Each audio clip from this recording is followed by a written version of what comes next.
कहता है कि हमने तो इंदिरा मारी, हम मोदी मार देंगे। ये क्या है? मतलब वहां हमने एक वीडियो देखा जिसमें लोग कह रहे हैं कि हाय हाय मोदी, मर जा मोदी। कौन ऐसा किसान है जो देश के प्रधानमंत्री के लिए एक संवैधानिक पोस्ट पे 130 करोड़ की जनता ने जिस प्रधानमंत्री को चुना उसके लिए इस तरह के शब्द? और हम लोग पूरी तरीके से किसान के साथ हैं, लेकिन जिहादियों लाल सलाम वालों के साथ नहीं है संचित, उनके साथ नहीं है जो वहां बैठ के प्रधानमंत्री को गाली दे। हमारे यहाँ देश में दो तरह का लड़ाइयां चल रही हैं, एक जो बॉर्डर पे चल रहा है, एक जो भीतर घात हो रहा है। तो बॉर्डर पे लड़ना बहुत आसान है, लेकिन ये भीतर घात जो है ना वो बिल्कुल बहुत मुश्किल है। जो वहां पे किसानों के बीच में भेड़िए घूम रहे हैं, बिल्कुल वो किसान नहीं है। और जो प्रोपेगेंडा ये बार बार चला रहे हैं हम लोगों के खिलाफ भी कि हम लोग किसानों के साथ नहीं है, हम लोग भारत के किसान के साथ हैं, लाल सलाम वालों के साथ नहीं, खालिस्तान सपोर्टरों के साथ नहीं। बहुत बहुत शुक्रिया प्रीति मैम हमारे साथ जुड़ने के लिए। प्रीति मैम, जिस तरीके से किसान आंदोलन की आड़ में जो इस देश में कुछ लोग और कुछ नेता राजनेता हैं जो अपनी रोटी सेक रहे हैं, क्या कहेंगे उन सब के बारे में? अपना प्रोपेगेंडा चला रहे हैं, क्या कहेंगे? देखिए, सबसे पहले तो मैं कहना चाहूंगी, कल आप लोगों ने भी देखा होगा कि किस तरीके से मीडिया के साथ वहां बदतमीजी शुरू हो गई है। महिला पत्रकारों को धक्का दिया जा रहा है, उनके कपड़ों को हाथ लगाया जा रहा है, उनके इर्द गिर्द 100-150 लोग जो अपने आप को किसान कहते हैं, क्योंकि मैं नहीं मान सकती कि भारत का कोई भी किसान देश की किसी बेटी के साथ, बहू के साथ वो बर्ताव कर सकता है जो महिला पत्रकारों के साथ वहां पे हो रहा है। इवन महिला पत्रकारों ने, जो भी पत्रकार जाता है अपनी बात रखने के लिए, उनकी बात सुनने के लिए, वो सिर्फ एक बात पे अडिंग है कि या तो आप इस बिल को वापस लीजिए, जो हम चाहते हैं आप वो सुनाइए। पत्रकार को एक स्वतंत्र पत्रकारिता भी वहां करने नहीं दिया जा रहा है। तो क्या आपको लगता है कि एक गरीब किसान जो अपने 2 वक्त की रोटी के लिए रोता है, जो अपनी जिंदगी किस तरीके से जीता है, जो अन्नदाता है इस देश का, वो ये हरकत कर सकता है जो चल रहा है? कल पूरे दिन मैंने यही देखा कि किस तरीके से आप लोगों के साथ वहां मिसबिहेव हो रहा है। तो मैं ये बिल्कुल नहीं मान सकती कि किसान है। अब मैं बताती हूँ ये लोग कौन है। देखिए, IPF एक फाउंडेशन है, इंटरनेशनल पंजाबी फाउंडेशन। आपने देखा होगा कि वहां ड्राई फ्रूट्स आ रहे हैं, वहां पे जो किसानों के आंदोलन में, वहां पे मसाज हो रहे हैं, वहां पे हेड मसाज हो रहे हैं, वहां ब्यूटी पार्लर्स चल रहे हैं, वहां हर तरीके की सुविधाएं उनको दी जा रही हैं, फंडिंग हो रही है, पैसे आ रहे हैं। ये IPF कौन है?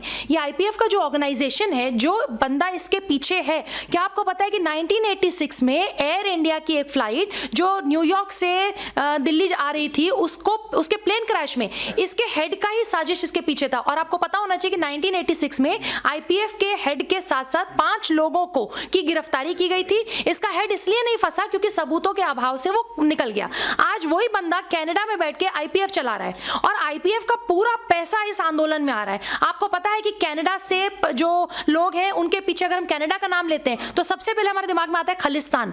क्यों ऐसा है कि कनाडा के प्रधानमंत्री जो है उनको बहुत चिंता है, कनाडा में बैठे हुए हैं, लेकिन उनको भारत के जो किसान है, जो अन्नदाता है, उनकी बहुत चिंता है। भाई हम सक्षम है, हमारी सरकार सक्षम है कि अगर कोई ऐसी परेशानी है जो किसान के बीच में और अन्नदाता जो है और सरकार के बीच में, तो सरकार और अन्नदाता किसान मिलकर उसको सॉल्व करेंगे। आपको इसकी चिंता करने की क्या जरूरत है? अभी 4-5 दिन पहले बलूचिस्तान की एक एक्टिविस्ट जो स्वतंत्रता के लिए लड़ रही थी, जिसके साथ जो अन्याय हुए बलूचिस्तान जो महिलाओं के साथ, उसके लिए लड़ रही थी, उसको दिन दहाड़े मार दिया जाता है। उसी कनाडा में उस महिला को, बलोच एक्टिविस्ट को, ये कहीं से भी सुरक्षा सिक्योरिटी नहीं दे पाते, लेकिन वहां बैठ के वो भारत के किसानों के बारे में बोलते हैं। तो ये मंशा बिल्कुल साफ साफ है कि जो IPF जैसी ऑर्गेनाइजेशन है, कनाडा जैसी कंट्री है, जो लोग खालिस्तान के नाम पे हमारे यहाँ के सिख भाई बहनों को भड़का रहे। मैं ये नहीं कहती कि सारे सिख वहां पे हैं। सिख तो वो लोग हैं जिन्होंने जिहादियों के सामने कभी घुटने नहीं टेके, लेकिन अपना गला कटवा दिया। इनके गुरु गोविंद सिंह से जो 10 सिख गुरु हैं, उन्होंने तो इतना बड़ा कीर्तिमान स्थापित किया कि नतमस्तक होते हैं हम उनके आगे।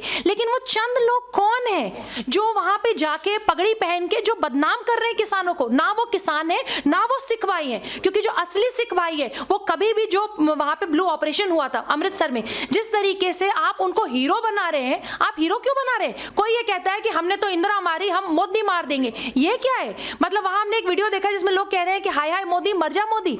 कौन ऐसा किसान है जो देश के प्रधानमंत्री के लिए एक संवैधानिक पोस्ट पे 130 करोड़ की जनता ने जिस प्रधानमंत्री को चुना उसके लिए इस तरह के शब्द? किसान नहीं हो सकता ये।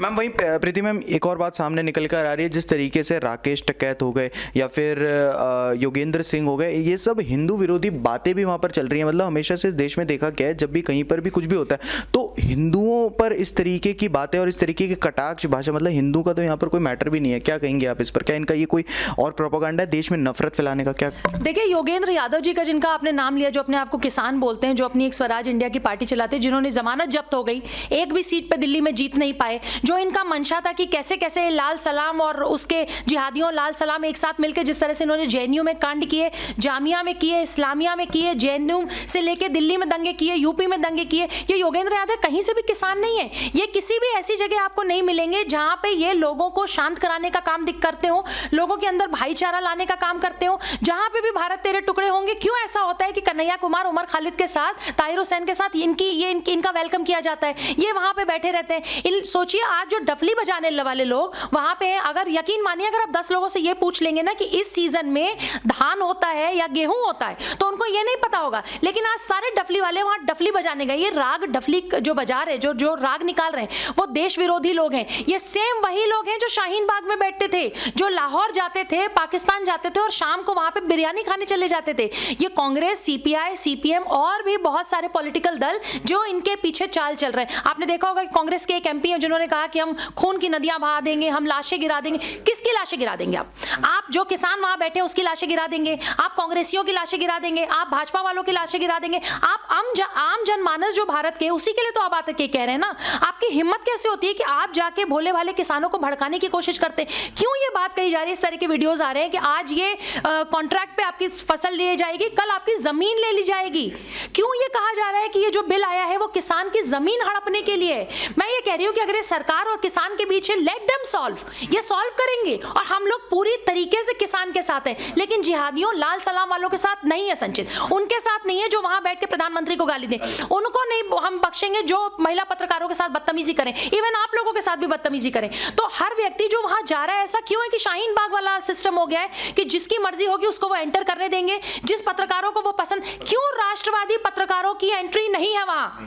क्यों वही जिहादी मानसिकता, लाल सलाम, लेफ्ट विंग्स, सीपीआई, सीपीएम, इस वाली मानसिकता के लोग हैं? क्यों बाहर दूसरे स्टेट से, दिल्ली के बाहर के सारे स्टेट के सीपीआई, सीपीएम के लोग वहां पे पहुंचे हुए हैं? क्यों ये लाल सलाम वाले पहुंचे हुए? क्यों योगेंद्र यादव जी भड़का रहे? क्यों कांग्रेस के लोग भड़का रहे? अरे भैया, किसान की बात है, अन्नदाता की बात है। 2 करोड़ लोगों का हस्ताक्षर लेके राहुल जी चले गए। मैं ये कह रही हूँ कि इस देश में जहां पे 70% से ज्यादा एग्रीकल्चर कंट्री है हमारी, हम डिपेंड करते हैं एग्रीकल्चर के ऊपर, वहां 100 करोड़ 130 करोड़ लोगों में आपको सिर्फ 2 करोड़ किसान मिले।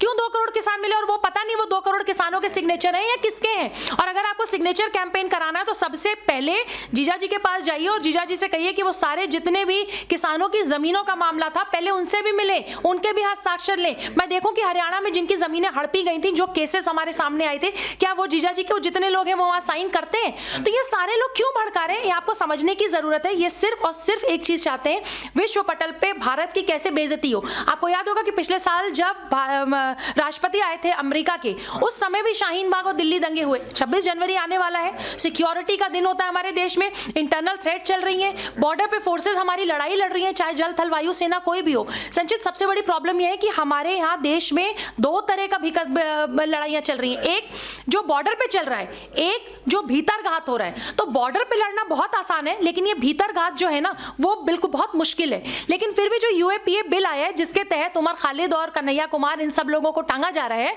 बहुत जरूरी है कि इस सारे लोगों का पर्दाफाश हो। जो वहां पे किसानों के बीच में भेड़िए घूम रहे हैं, बिल्कुल वो किसान नहीं है। और जो प्रोपेगेंडा ये बार बार चला रहे हैं हम लोगों के खिलाफ भी कि हम लोग किसानों के साथ नहीं है, हम लोग भारत के किसान के साथ हैं, लाल सलाम वालों के साथ नहीं, खालिस्तान सपोर्टरों के साथ नहीं, उन लोगों के साथ नहीं है जो वहां पे भारत तेरे टुकड़े हों का समर्थन करते हैं। जिस दिन पहले दिन पाकिस्तान जिंदाबाद के नारे लगे, उस दिन क्यों नहीं, जिसके हेड में, जिसके गाइडेंस में ये सब कुछ हो रहा है, क्यों नहीं? ये टिकैत साहब उस दिन क्यों नहीं आए बोलने के लिए? राकेश जी कहां थे? अगर ये अपने आप को किसानों का नेता मानते हैं तो जरा इनसे पूछिए कि भैया भारत तेरे टुकड़े होंगे वालों को क्यों समर्थन किया जा रहा है, खालिस्तान वालों को क्यों समर्थन किया जा रहा है? भारत के प्रधानमंत्री को गाली देना है, या इस बिल में जो परेशानी है उस बिल को सॉल्व करके जो किसानों के भी हित में हो? और मुझे लगता है कि सरकार कोई भी फैसला लेगी तो इतने बड़े किसान पॉपुलेशन को ध्यान में रख के ही लेगी। जी।